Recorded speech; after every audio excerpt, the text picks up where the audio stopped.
H1BL వాళ్ళ మీద అయితే కొంచెం యుఎస్ గవర్నమెంట్ పగబట్టినట్టే కనబడుతుంది ప్రస్తుతానికి.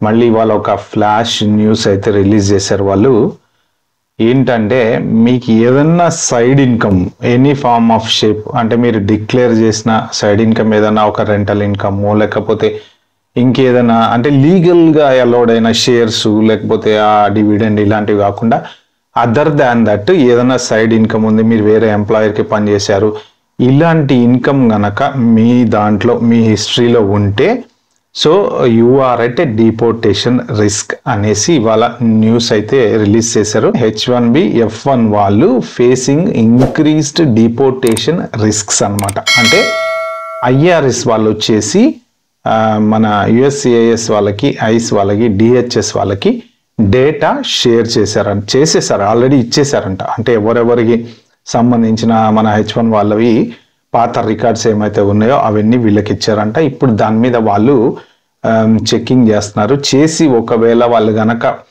మీ పర్టికులర్ హిస్టరీలో లాస్ట్ ఇయర్ ఫర్ ఎగ్జాంపుల్ మీరు ఏదైనా రెంటల్ ఇన్కమ్ మీకు వచ్చింది, మీరు డిక్లేర్ చేశారు, అది లీగలా కాదా, లేదు మీరు ఒక H1B మీద ఒక పిటిషన్ ఉంది, ఒక కంపెనీకి పనిచేస్తున్నారు, వేరే కంపెనీకి H1B జాబ్ చేశారు, కానీ మీకు వాళ్ళ కంపెనీ మీద పిటిషన్ లేదు, ప్యాసివ్ ఇన్కమ్ బేసిక్గా మనకి సైడ్ ఏదన్నా ప్యాసివ్ ఇన్కమ్ అన్ఆథరైజ్డ్ ఇన్కమ్